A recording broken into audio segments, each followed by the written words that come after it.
ಚಿಕ್ಕೋಡಿ ಪೊಲೀಸರ ಭರ್ಜರಿ ಕಾರ್ಯಾಚರಣೆ. ಚಿಕ್ಕೋಡಿ ಹಾಗೂ ಅಂಕ್ಲಿ ಎಟಿಎಂ ಕಳ್ಳರಿಗೆ ಕೊಳತೋಡಿಸಿದ ಚಿಕ್ಕೋಡಿ ಪೊಲೀಸರು 4 ತಿಂಗಳ ಹಿಂದೆ ಚಿಕ್ಕೋಡಿ ಬಿಕೆ ಕಾಲೇಜ್ ಹತ್ತಿರದಲ್ಲಿರುವ ಎಟಿಎಂ ಹಾಗೂ ಅಂಕ್ಲಿ ಗ್ರಾಮದಲ್ಲಿರುವ ಎಟಿಎಂ ಹೊಡೆದು ಲಕ್ಷ ರೂಪಾಯಿ ಲೂಟಿ ಹೊಡೆದಿದ್ದ ಕಳ್ಳರು ಕೊನೆಗೂ ಸಿಕ್ಕಿಬಿದ್ದಿದ್ದಾರೆ. ನಿನ್ನೆ ಬೀದರ್ ಜಿಲ್ಲೆ ಹಳಿಕೇಡ್ನಲ್ಲಿ ಕಳ್ಳತನ ಮಾಡುತ್ತಿದ್ದ ವೇಳೆ ಈ ಖದೀಮರು ಸಿಕ್ಕಿಬಿದ್ದಿದ್ದಾರೆ. 3 ಆರೋಪಿಗಳನ್ನು ಚಿಕ್ಕೋಡಿ ಪೊಲೀಸರು ವಶಕ್ಕೆ ಪಡೆದುಕೊಂಡು ನ್ಯಾಯಾಲಯಕ್ಕೆ ಹಾಜರುಪಡಿಸಿದರು. ಈ 3 ಅಂತಾರಾಜ್ಯ ಕಳ್ಳರು ಮೂಲತಃ ಹರಿಯಾಣ ರಾಜ್ಯಕ್ಕೆ ಸೇರಿದವರಾಗಿದ್ದಾರೆಂದು ತಿಳಿದು ಬಂದಿದೆ. ಶಾಹಿದ್ ಕಮಲ್ ಖಾನ್ 45 ವಯಸ್ಸು, ಗ್ರಾಮ ನವಲಿ, ಫಿರೋಜ್ಪುರ ತಾಲೂಕು, ಹರಿಯಾಣ ರಾಜ್ಯ. ಅಲೀಂ ಅಕ್ಬರ್ ಖಾನ್ ವಯಸ್ಸು 26, ಬಂಗು ಗ್ರಾಮ, ಹರಿಯಾಣ ರಾಜ್ಯ. ಇಲಿಯಾಸ್ ಅಫ್ಜಲ್ ರೆಹಮಾನ್ ಖಾನ್ 45 ವಯಸ್ಸು, ಮತೇಪುರ ನಿವಾಸಿ, ರಾಜ್ಯ ಹರಿಯಾಣ.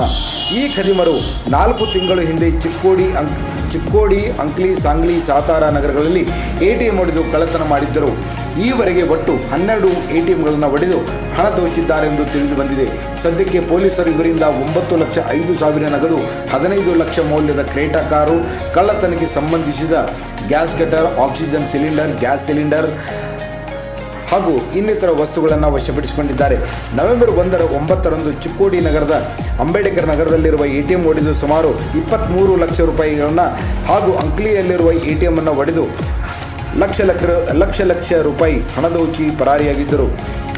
ಕಳೆದ 5 ತಿಂಗಳಿಂದ ಹರಿಯಾಣ, ದೆಹಲಿ ಹಾಗೂ ಮಹಾರಾಷ್ಟ್ರ ರಾಜ್ಯಗಳಲ್ಲಿ ಚಿಕ್ಕೋಡಿ ಪೊಲೀಸರು ತನಿಖೆ ಹಾಗೂ ಶೋಧ ಕಾರ್ಯ ನಡೆಸುತ್ತಿದ್ದರು. ಪೊಲೀಸರಿಗೆ ಆರೋಪಿಗಳು ಹರಿಯಾಣ ರಾಜ್ಯಕ್ಕೆ ಸಂಬಂಧಿಸಿದವರೆಂದು ತಿಳಿದು ಬಂದಿದ್ದರೂ ಸಹ ಕಾರ್ಯಾಚರಣೆ ಯಶಸ್ವಿಯಾಗಿರಲಿಲ್ಲ. ಕೊನೆಗೆ ಇದೇ ಕಳ್ಳರು ಬೀದರ್ ಜಿಲ್ಲೆ ಹುಮನಾಬಾದ್ ತಾಲೂಕಿನ ಹಳಕೇಡ್ನಲ್ಲಿ ಎಟಿಎಂ ಹೊಡೆದು ಹೋಗುತ್ತಿದ್ದಾಗ ಖದೀಮರು ಹಳಕೇಡ್ ಪೊಲೀಸರಿಗೆ ಸಿಕ್ಕಿಬಿದ್ದಿದ್ದಾರೆ.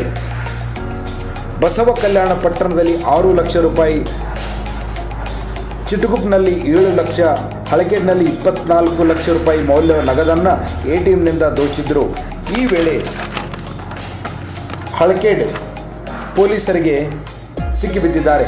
ಕರ್ನಾಟಕದ 12 ಪೊಲೀಸ್ ಠಾಣೆಗಳಲ್ಲಿ ಈ 3 ಖದೀಮರ ವಿರುದ್ಧ ಪ್ರಕರಣವು ದಾಖಲಿವೆ.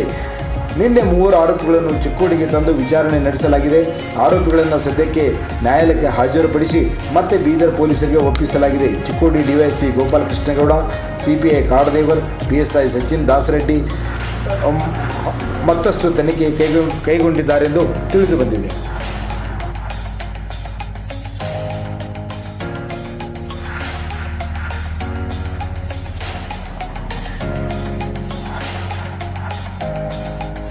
ಇದು ನಮ್ಮ ಇಂದಿನ ಸುದ್ದಿ ಸಂಚಿಕೆ. ಮತ್ತಷ್ಟು ಸುದ್ದಿಗಳಿಗಾಗಿ ನೋಡ್ತಾ ಇರಿ ಸಾಮ್ ಟಿವಿ. ಮತ್ತೆ ಭೇಟಿಯಾಗೋಣ ಮುಂದಿನ ಸಂಚಿಕೆಯಲ್ಲಿ.